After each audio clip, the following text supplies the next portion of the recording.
Good night, the 21st of August 2023. The West suicide, industrial suicide, um, the West financial suicide as well. The American Civil War was won by the North because they had the industry to make the weapons and all the infrastructure and the transport and all of that, the trains and everything. The First World War, it played a role. It was the transition from the old type warfare to the machine gun, which very soon changed things a lot. Got rid of the idea of charging on a horse when you had a fella with one man with a machine gun mowing them all out of it. Industry, effectively. And the Second World War, America was industrialized, Canada was too, and the United Kingdom. Now, Germany was also industrialized, but there was industry in the United Kingdom and there was industry in America, and that had a big role to play in winning the war.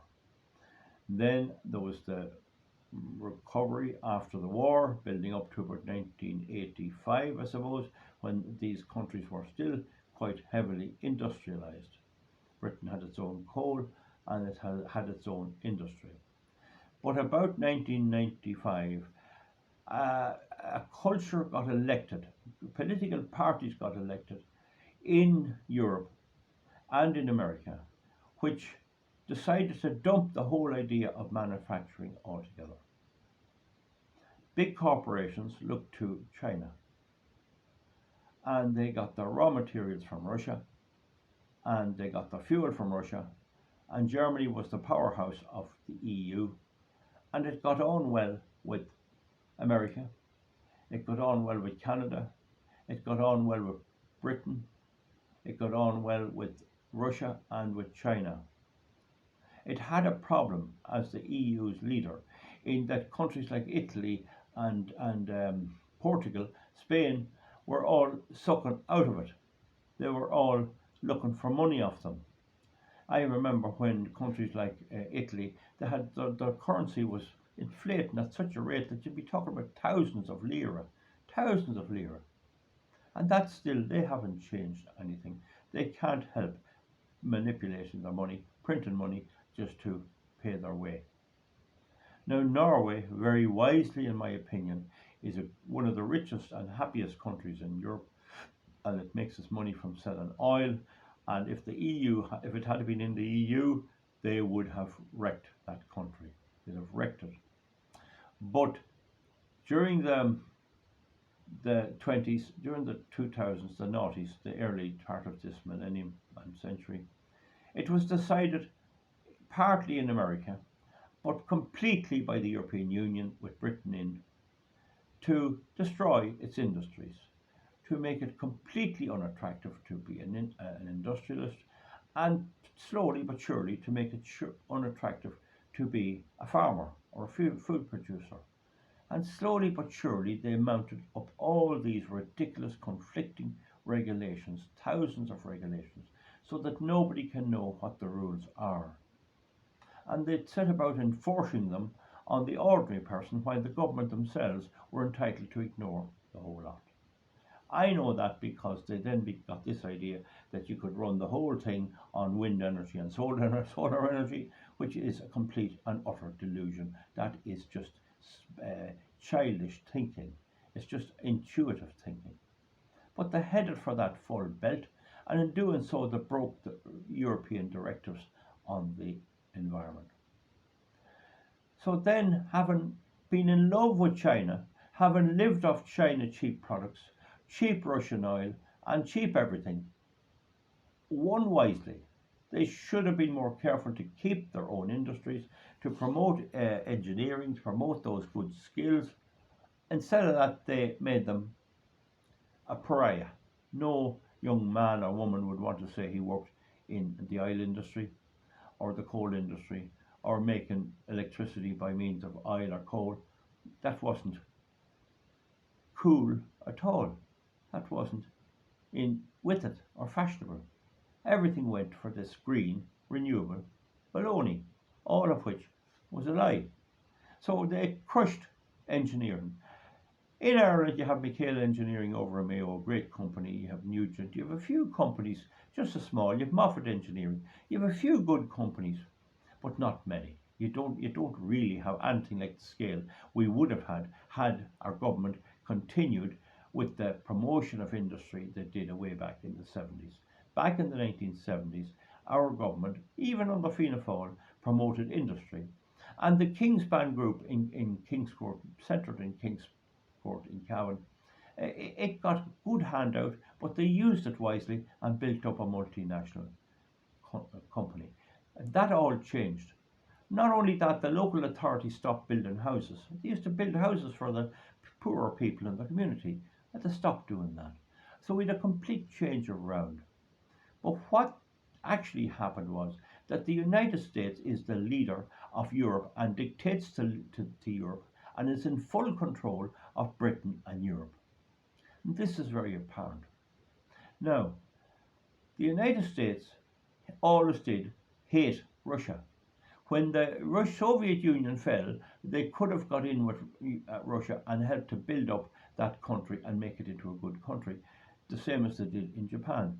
But they didn't. They always treated it as their enemy. And then, as the big corporations grew and became more powerful in America and got to own the government, particularly the Democratic Party, as the big corporations grew, they saw the riches, the raw materials of Russia, and they wanted them, they craved them. And in order to get them, they had to get rid of the Russian government. And Putin wasn't entirely democratic, but he might argue that if you had democratic parties in Russia, the Western big business, big corporations would buy off the electorate some way. And I think there's something to that because we don't have representative democracy in Ireland. They're able to rig it some way. They're able to rig the people's opinion with the media. And I think that's why Putin can justify his dictatorship in some way. Now, in the same with China, it's the Communist Party, and they sit down behind closed doors and they decide policy, and the US has no say. So, in any event, the US big business had its eye on everything that was in Russia and thought they would get it. They provoked the Ukraine situation, thinking they were going to beat the Russians and put them out. That was the motive, regime change. And I even often said, why are they letting China do all the manufacturing? Well, why can they not make laptop computers in Washington State? Why can't they make them in Britain or even in Ireland? Why has everything to be made in China? Even if it is slightly dearer, would you not be better buying what's made at home if the quality was the same? And even in Japan, the manufacturing there was wound down. It used to be you could buy a camera made in Japan and it'd be good. You could buy televisions made in Germany. The whole thing was wound down deliberately by government policy, and then they criminalised the burning of fossil fuel. They put massive taxes on it called carbon taxes, and they've done everything possible to destroy the electricity grid. And they then put up these windmills which don't work, but they put the cost of them on the consumer. And you have a situation now where the German consumer has to decide to heat his house or not, or eat food. The German government can decide to let the people be warm in the winter or have industry and the people cold. You can't have both. They can't have industry and people warm and people cooking. And because people would die, industry can go to hell. Now, the big BASF chemical company in Germany is relocating to China, more or less relocating to China. EU doesn't even notice this, and lots of the industries are going. Now, with regard to American products, I have to admit, and maybe my readers or my viewers would give their opinion here. The only thing I ever saw made in the United States in my time, the only thing was guns. In Ireland, there's the guns, the licensed guns are sporting, play pigeon shooting and hunting and all that. But you had Remington, you had Winchester, you had Mossberg. You had a good few of those companies. You had CCI making ammunition. You had all this. You had a lot of gun making in America, and those products came to Ireland. And you had also had the same in Germany, but in Spain and Italy. and indeed in Finland. So there's an arms industry in both blocks, and they're about equal. But I just make the point that I never saw cars made in America. I never saw anything, a television set made in America, a computer. I never saw anything other than the basic firearms thing. But they're only a niche, a very tiny niche. So what was America doing? In any event, American industry has been gutted, and there's big belts of it where there's nothing. They came out against fossil fuel, all of this. So now they are where they are. Italy is in a poor way. Spain is in a poor way. There's right-wing organisations and politics rising everywhere. The EU is in the situation where the Germans, who are now nearly bankrupted, are being expected to bail out the South, Italy, Spain, and Portugal, and those countries. They're expected to keep them going, and after a while, the people there are going to get sick paying taxes and sick being poor because they've killed the industry, they've killed the wealth creation, and they've driven it out to China. Now the United States comes in and says, don't deal with China. The United States has actually bills going through their Congress to stop cooperation with China, and they're trying to build up a war with China. They've already created a war with Russia, and so the idea is to limit uh, China as well. Now, there's an event starting in South Africa tomorrow, the 22nd of August 2023. It's for 4 days, and they're going to try and get some way of getting out from underneath the US dollar. Now, just to let you know, it is muted that there'll be a new currency. There's going to be no new currency announced right now. It's highly unlikely they'll be able to do it that quick. It'll take a little bit more. But what we have to see, will they find a way to trade among themselves, 80% of the world's population, by sidelining the dollar? Now, there's various ways that could be done. I'm not involved in it. We'll be watching very closely to see what they come up with. Essentially, they want to be able to sell Chinese goods like laptops and all that to countries like Iran without going through the dollar. It's not that easy because whatever about the dollar, it was reliable. Now the dollar is being inflated, its value is going down, its currency is weaponized. Everyone in the world knows if you fall foul of the United States, they're going to use the weaponized dollar to whip you. They're broke themselves, they're way over the debt they should have, and they're going to start defaulting on debt and using whatever bonds they have and whatever investments they have to live off until the whole thing comes crashing down. That looks like the way it's going to go in the long term. But it's my prediction anyway. The EU is probably 4 years to run. It's probably 4 years to run, folks. And then I think something will happen to it. I don't know whether there'll be a very right-wing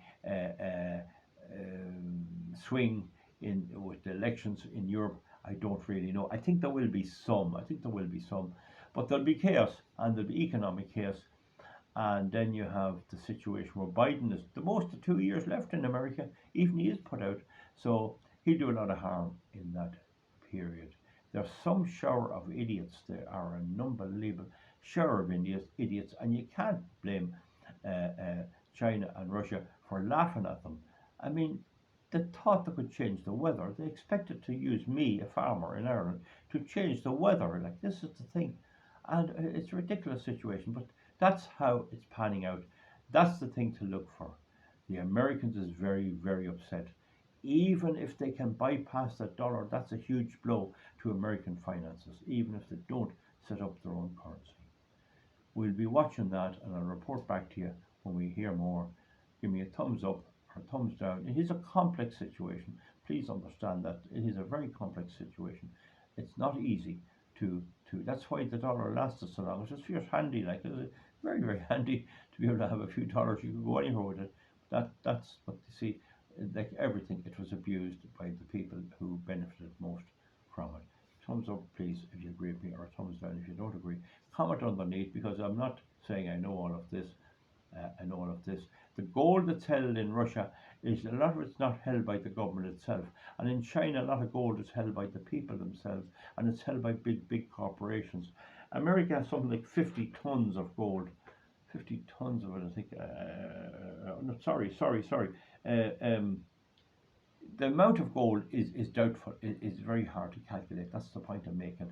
It's not just as simple as the saying China has so much gold and Russia has so much gold. It's not all in a central place where it can be used to back up a currency so that you go in with your bricks and get 100 grams of gold. It's not that easy. I'll not go into the figures. I'm sorry if I did there. We'll deal with that in another day. So the thing to watch for again, folks, is what's going to come out of this in the next few days. We'll be watching it very carefully, and I can tell you the European Union will be watching it. Their bits and dopes. Macron of France was told he couldn't go. They won't let him go, and there'll be a lot of countries there on the sidelines as well. And so the Americans will be watching this big time. I mean, they have formed coups all over the place. If they could hit this, they would, but it's not just that easy. Folks, that'll do. I'm sorry for being so long. Good luck now. We'll see you.